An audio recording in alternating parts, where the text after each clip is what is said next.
선한 사람 TV를 애청하시고 여러 가지 측면의 위로와 격려를 아끼지 아니하시는 성도 여러분, 감사의 말씀을 드립니다. 오늘은 계속해서 배려의 말씀을 드리는 것이 마땅하지만은 최근에 우리 한국 땅에 갑자기 닥친 시련과 위기를 당한 유가족들을 위로하는 말씀을 드리고자 합니다. 예수 그리스도를 믿는 우리 크리스찬들이 일반 은총의 세계에 살면서 때로는 부모님이 세상을 떠나고 또 부모님보다 자식들이 먼저 이 세상을 떠나고 치유할 수 없는 중병에 걸리고 또 교통사고나 상상하지 못한 위기 앞에서 눈물을 흘리며 가슴을 치며 슬퍼하면서 지내는 때가 한두 번이 아닙니다.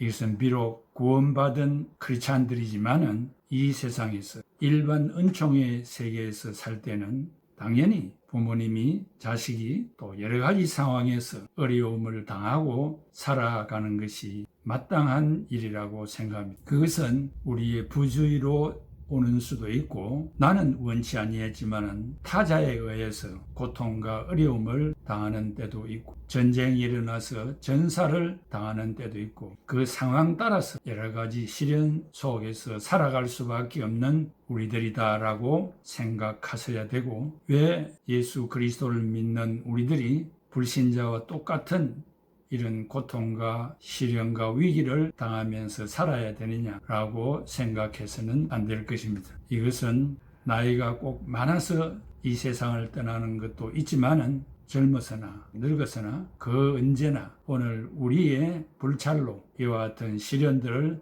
당한다는 사실을 알고 대처하시기를 바랍니다. 오늘은 위기 앞에서라는 제목으로 창세기 46장에 보면 야곱이 애굽에 팔려갔던 총리 대신이 되었던 요셉의 초청을 받고 이제 국경을 넘어서 자식이 보고 싶고 자식을 대면하면서 살아가기를 원했던 이와 같은 들뜬 마음으로 내려갔습니다. 이것은 여러 가지 기회일 수 있습니다. 기회라고 하는 것은 여러 가지 가능성이 혼재해 있는 상태를 말합니다. 그래서 위기라고 하는데 위기는 위험, 기회, 기에서 위기라고 말합니다. 위험이 있을 때는 항상 기회가 있습니다. 이 위기를 당할 때 빨리 기회를 찾는 지혜가 오늘 우리에게 필요합니다. 이 야곱은 이런 국경을 넘어 애굽 땅에 들뜬 마음으로 갔습니다마는 모든 것들이 다 서툴고 처음 맞는 것이기 때문에 생소하였던 것입니다. 그러한 상황 속에서 야곱은 빨리 하나님 앞에 예배하는 분위기를 조성했습니다. 야곱이 통과 의례를 거쳐 애굽 땅에 무사히 입국을 했습니다. 총리 대신 요셉이 얼마나 보고 싶었겠습니까? 그런 마음을 억제하면서 내가 과연 애굽 땅에서 신앙을 지키면서 잘 살 수 있을까라고 하는 불안감도 가졌을 것입니다. 바로 그때 야곱은 아버지 이삭의 하나님, 아브라함의 하나님에게 제사를 드렸던 것입니다. 창세기 46장 1절에 그의 아버지 이삭의 하나님께 희생 제사를 드리니라고 했습니다. 그 희생 제사는 오늘날 예배라고 말할 수 있습니다. 인생의 위기 때 하나님께 예배를 드리는 것입니다. 두렵고 불안하고 기도가 잘 안 될 때 예배에 참석하는 것입니다. 중요한 결정을 해야 할 때 예배하는 것입니다. 고난에 처할 때 필요한 것이 다른 것이 아니라 하나님 앞에 고개를 숙이고 하나님 앞에 마음을 쏟는 것이 중요합니다. 이렇게 사람이 처해야 할 여러 가지 입장이 있지만은 예배보다 더 중요한 것은 없다는 사실을 명심하시기를 바랍니다. 위기를 당할 때, 환난을 당할 때, 어려움을 당할 때 하나님 앞에 예배 드려야 된다는 것은 첫 번째입니다. 두 번째는 희생해야 합니다. 야곱이 브엘세바에서 희생 제사를 드릴 때 밤에 하나님이 이상 중에 야곱에게 나타나서 야곱아 야곱아 불렀습니다. 야곱이 그때 내가 여기 있나이다라고 응답했습니다. 그 대답은 하나님이 무슨 일을 하시든지 제가 희생해서 다 하겠습니다라고 하는 뜻이 포함되어져 있습니다. 절대 헌신의 자세가 내포되어져 있다는 말씀입니다. 하나님이 말씀하실 때 절대 희생의 자세로 반응하면은 삶의 위기가 축복의 기회로 바뀐다는 사실입니다. 셋째는 사명을 다하는 것입니다. 이 세상에 태어난 인간은 사명이 다 있습니다. 야곱이 내가 여기 있나이다 라고 하는 그 말은 나는 사명을 감당하고 주 앞에 가겠습니다 라고 하는 대답입니다. 3절에 나는 하나님이라 네 아버지의 하나님이니 애굽으로 내려가기를 두려워하지 말라. 내가 거기서 너로 큰 민족을 이루게 하리라 라고 했습니다. 약속의 땅 가나안 땅을 뒤로 두고 당시에는 세상을 상징하는 애굽으로 간다는 그 사실, 이것은 한가 타락한 일이 아니겠는가 라고 신앙으로도 판단할 수 있었기 때문에 야곱은 두려워하지 아니할 수 없었습니다. 하나님께서 그 마음을 아시고 애굽으로 내려가는 것 두려워하지 말고 가라고 말씀했습니다. 그래서 내려가게 됐습니다. 굳건한 믿음을 가지고 애굽에서 개토, 다시 말하면 유대 백성들이 환란으로 세계의 도처에 흩어졌을 때 이 유대 백성만 따로 집단촌을 만들어서 살게 했던 개토, 고센 땅에서 믿음으로 하나님을 섬기면서 살았던 것입니다. 하나님과 함께 사는 그 삶이 세인들은 개토니 저 사람들은 언젠가는 죽을 것이다 라고 생각하지만은 그곳이 곧 천국이 아니겠습니까? 중요한 것은 어디에 있든지 오늘 우리가 하나님으로부터 받은 그 사명을 다하면서 산다는 그 사실을 잊어서는 안 될 것입니다. 오늘 우리가 이 세상에서 두려움 없는 삶을 살아가는 시간이 얼마나 되겠습니까? 그러나 예배하고 주어진 사명을 잘 감당할 때 바로 번영의 기회가 정반대의 말이 아니겠습니까? 그 사실을 사탄이 잘 알고 있기 때문에 성도들에게 번성의 축복을 막기 위하여서 끊임없이 두려움을 심는 작업을 하는 것입니다. 사명을 따라 죽으면 죽으리라, 망하면 망하리라, 이러면 이르리라 하고 하나님 앞에 모든 것을 맡기고 죽고 망하고 잃는 것 다 하나님의 손아귀에 있다고 생각하고 하나님과 함께 걸어가면 하나님이 책임져 주시는 것입니다. 하나님은 내게 은혜와 축복을 크게 내리시기를 원하고 모든 준비를 완료하셨습니다. 문제는 내 자신이 그 축복을 받을 수 있는 준비된 신앙인이냐라고 하는 것이 문제인 것입니다. 최근에 우리 주변에 위기를 당하신 분들이 많습니다. 지난달 4월 29일 이천 물류 창고 신축 공사 화재로 38명이 어려움을 당하고 이 세상을 떠났습니다. 그 사람 중에는 혼인신고 한 달 만에 죽은 자가 있는가 하면 5살 난 아이를 두고 이제 좀 살만하겠다라고 부부가 손잡고 열심히 살자고 약속했던 남편이 이 세상을 떠났습니다. 그 외에도 개인적으로 이런 일 저런 일들을 계획을 가지고 열심히 땀 흘리면서 일했던 분들이 이 세상을 떠났습니다. 이분들을 잃은 그 가족, 일가 친척들, 성도들, 친구들, 동네 또 많은 이웃들 얼마나 가슴 아프고 안타까운 일입니까? 강원도 고성의 산불로 인한 재산적인 피해가 그 얼마입니까? 한 10여 년 전 북한 잠수함의 어뢰 공격으로 침몰된 천안함 폭침 사건, 거기에서 해군 40여 명이 사망한 사건, 또 2014년 세월호 사건, 제주도 여행을 가다가 교통사고로 304명의 학생들과 승객들이 이 세상을 떠난 그와 같은 사건, 또 4월 1일 날 경남 산청군 사천면 지리산 천왕봉 정상 인근의 관광객이 심폐수술이 필요한 어려움을 당하는 신고를 받고 소방 헬기를 타고 갔습니다만 헬기 사고로 젊은 소방대원 2명이 운명을 달리하였습니다. 그리고 코로나 바이러스 19 때문에 가족을 잃은 부모님들, 자녀분들, 일가 친척분들 얼마나 가슴 아픈 일입니까? 또 확진자가 되어서 또 외롭게 치료를 받고 있는 분들, 우리 크리스찬들은 이와 같은 위기 상황 앞에서 어떻게 대처해야 되겠습니까? 앞서간 우리의 선배들이 어떻게 대처했는가를 몇 가지 생각해 보겠습니다. H.G. 스태포드 집사님의 간증을 말씀드리겠습니다. 그는 시카고에서 변호사로서 일을 했고 런드 대학교와 시카고 의과대학의 법리학 교수였습니다.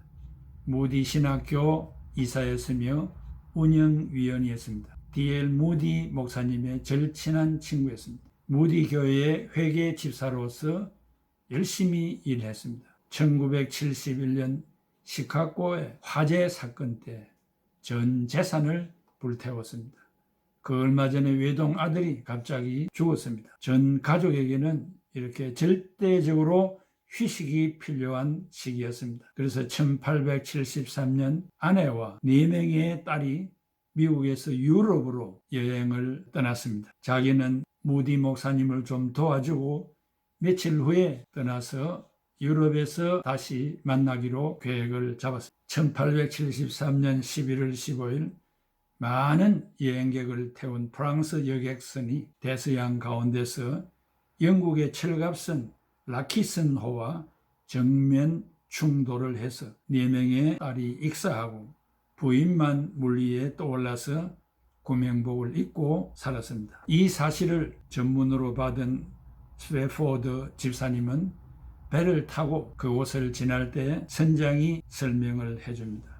그 현장을 지나는데 떨리는 가슴으로 흐르는 눈물을 감추고 그러는 가운데 지금까지 체험하지 못한 마음의 평안과 영감이 찾아왔다고 했습니다. 내 영혼은 평안하다라고 하는 마음이 찾아왔습니다. 그런 아침에 하나님이 주신 영감의 시를 정리해서 P.P. 블리스라는 유명한 작곡가에게 주어서 찬송가 413장을 작곡했습니다. 한 장을 듣겠습니다.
하나님과 제일 가까울 수 있는 예루살렘으로 이사를 가서 예수님이 걸으셨던 곳에 고아원을 짓고 일평생 하나님과 고아들을 위하여 살다가 천국에 갔습니다. 그리고 비슈몰레크라고 하는 목사님의 간증입니다. 그는 독일의 루터교 목사님으로서 찬송 작사가로서 일도 했습니다. 1704년 신방을 마치고 아내와 함께 돌아온 슈몰레크 목사님 부부는 깜짝 놀랐습니다. 자기 집이 완전히 불타고 잿더미가 되어져 있었습니다.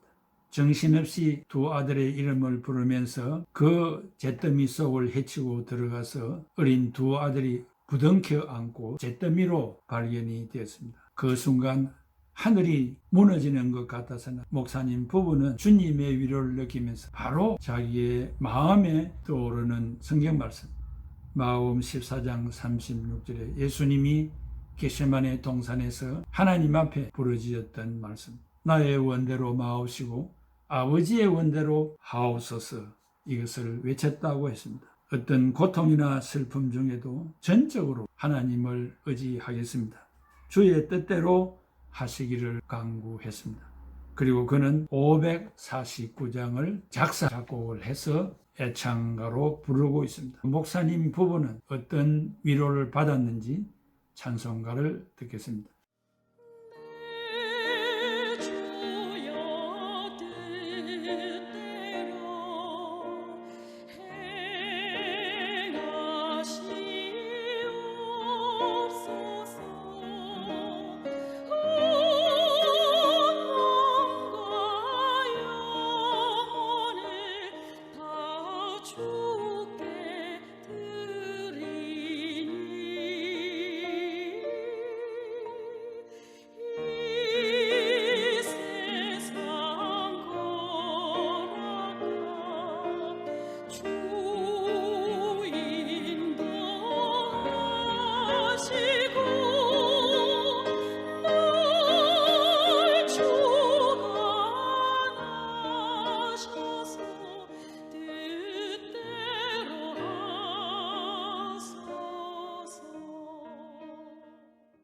사랑하는 성도 여러분, 이방 땅을 처음 찾아간 야곱에게 위로하시고 축복하신 하나님께서 이 지상을 살아가면서 당한 위기 가운데 계시는 여러분들을 위로해 주실 것입니다.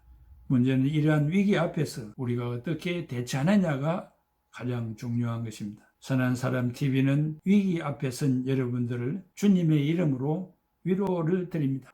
하나님의 위로가 아니고는 여러분들이 당한 그 슬픔을 위로받을 길이 없을 것입니다. 이미 우리는 예수 그리스도를 믿어 구원받은 사람이지만은 이 땅에서 사는 일반 은총의 세상에서 사는 우리들에게는 감당할 수 없는 위기가 있음을 재인식하면서 신앙에 피해가 없는 처신을 부탁드립니다. 오히려 앞에서 간증한 증인들처럼 신앙의 깊은 자리로 심취해 들어가는 기회가 될 때 여러분들은 축복받는 자들이 될 것입니다. 우리가 당한 위기를 신앙으로 극복하는 여러분 되시기를 중심으로 기도드립니다. 감사합니다.